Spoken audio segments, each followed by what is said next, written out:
कृपा करता हूं, सर्वस्व नाश कर देता हूं। सुन के डर जाओगे, सुन के डर जाओगे कि अरे भगवान कृष्ण की कृपा का ये फल है, ये तो हमें बिल्कुल नहीं चाहिए। और इसमें गूढ़ बात है, ये भयावह करके परमानंद की बात श्री भगवान के। जैसे पंचचंद महाप्रभु जब राधा वल्लभ लाल जी का मंदिर बनने का था तो बहुत से धनी मानी तैयार हुए, तो उनका जो राधा वल्लभ लाल जी का मंदिर बनवाएगा वो मर जाएगा। अब आगे आओ, कौन बनवाएगा? कोई नहीं। सुंदर दास जी ने जब सुना तो उन्होंने विचार किया कि प्रभु के मंदिर बनवाने वाला मर जाएगा, जरूर इसमें कोई रहस्य है, जरूर कोई इसमें आंतरिक रहस्य है। वो आगे आए और बंचंद महाप्रभु के चरण पकड़े और कहा, प्रभु ये सेवा मुझे दीजिए। बोले पता है तुम्हें, जो मंदिर बनवाएगा वो मर जाएगा। बोले प्रभु तैयार हो, वैसे ही मरना है, प्रभु के लिए मरना है, तैयार हो, ठीक करो सेवा।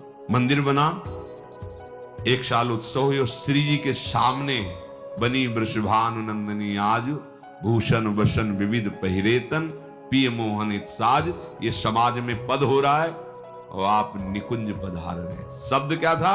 मर जाओगे। आंतरिक फल क्या था? जो मंदिर बनवाएगा सीधे निकुंज जाएगा, तो लाखों के नंबर लग जाते।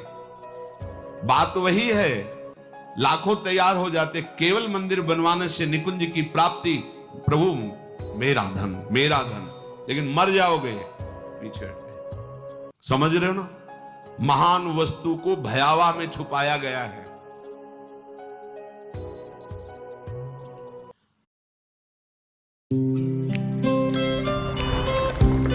Discover real cocoa, crafted with pure. देखो, आपके पीछे के कर्म प्याज जैसे बदबू वाले हैं, जमा है गोदाम में।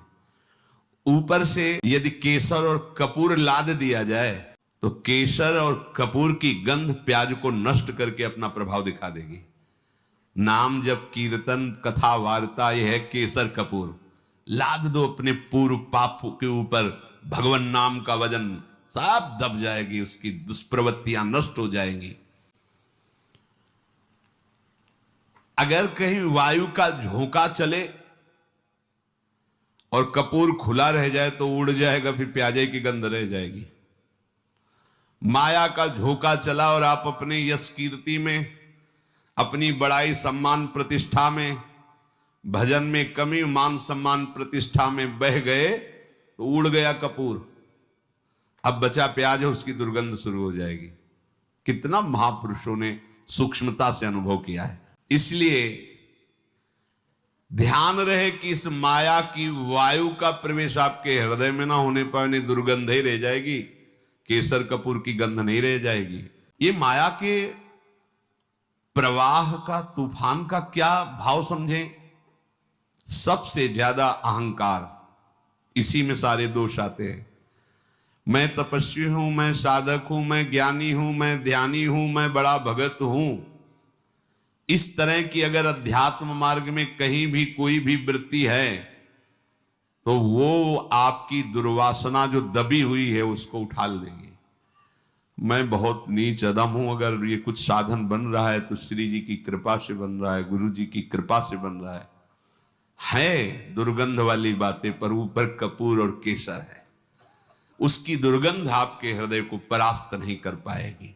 आगे चल करके प्रभु ऐसी ज्ञानाग्नि पैदा कर देंगे कि फिर वो दुर्गंध वाली चीजें ही नहीं रह जाएंगी। इसलिए जितना जीवन है, एक बार हम अपने प्रभु को समर्पित करके केवल भजन में लगावें। जो भी हम कार्य करें अपने प्रभु को समर्पित करते रहें। भगवान जो बार बार कह रहे ना, मेरे को समर्पित करो, भगवान को कुछ चाहिए नहीं। जैसे भगवान कहते हैं यत करोषि, जो तुम करते हो, यदश्नासि, जो तुम खाते हो, तुम मेरे को समर्पित करो। ये दुलार है। जब हम किसी वस्तु को प्रभु को समर्पित कर देते हैं तो हर वस्तु में बांधने की सामर्थ्य है माया की। कोई भी सड़ी से सड़ी वस्तु में एक माया शक्ति है जो हमें आसक्ति से बांधती है, आसक्ति से। प्रभु कहते मेरे को समर्पित कर दो, जैसे कर्म समर्पित कर दिया, अब कर्म बंधन नहीं रहेगा। भोग समर्पित कर दिया, अब वो प्रसाद हो।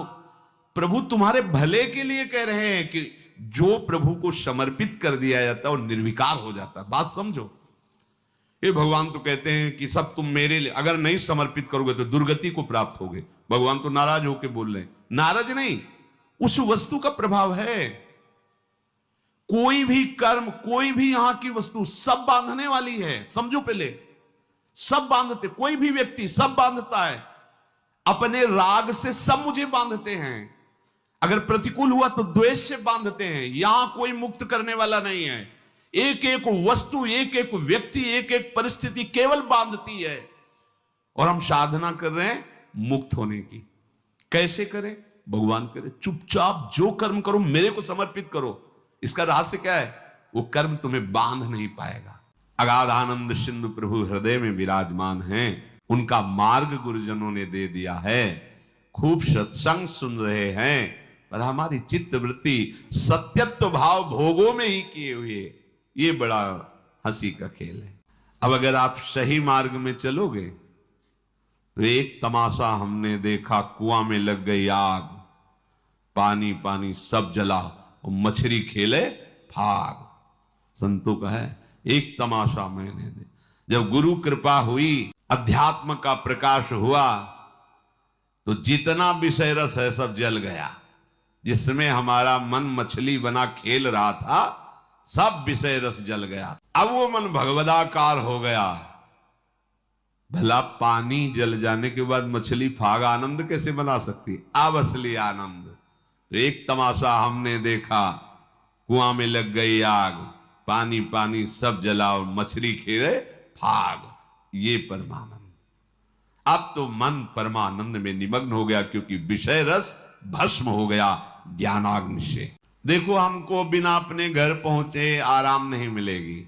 हमारा घर है वृंदावन धाम। प्रिया प्रीतम हमारे घर के मालिक हैं। समस्त प्रेमी जन हमारे परिवार के जन हैं। यही शाश्वत घर है, यही शाश्वत परिवार है। जब तक भटकना है भटक लो, विश्राम स्थल यही है, श्री वृंदावन विश्राम। इस घर में आने की जो राह है, उसके आसपास ऐसी लुभावनी वस्तु रखी गई है कि आप घर की तरफ से पीठ करके उन वस्तुओं की तरफ चल दें। देखो, ये अध्यात्म मार्ग है, बहुत समझना होगा। श्री भगवान कहते, जिस पर मैं कृपा करता हूं सर्वस्व नाश कर देता हूं। बंधु विच्छेदम, परिवार उसके प्रति नफरत करने लगता है। जीवितम कष्टेन सा कष्टेन जीवितम, वो बड़े कष्ट से जीवित रहता है। सुन के डर जाओगे, सुन के डर जाओगे कि अरे भगवान कृष्ण की कृपा का ये फल है, ये तो हमें बिल्कुल नहीं चाहिए। और इसमें गूढ़ बात है, ये भयावह करके परमानंद की बात श्री भगवान कह रहे हैं। जैसे बनचंद महाप्रभु जब राधा वल्लभ लाल जी का मंदिर बनने का था, तो बहुत से धनी मानी तैयार हुए। तो उनका जो राधा वल्लभ लाल जी का मंदिर बनवाएगा वो मर जाएगा। अब आगे आओ, कौन बनवाएगा? कोई नहीं। सुंदर दास जी ने जब सुना तो उन्होंने विचार किया कि प्रभु के मंदिर बनवाने वाला मर जाएगा, जरूर इसमें कोई रहस्य है, जरूर कोई इसमें आंतरिक रहस्य है। वो आगे आए और बनचंद महाप्रभु के चरण पकड़े और कहा, प्रभु ये सेवा मुझे दीजिए। बोले, पता है तुम्हें जो मंदिर बनवाएगा वो मर जाएगा। बोले, प्रभु तैयार हो, वैसे ही मरना है, प्रभु के लिए मरना क्या, तैयार हो।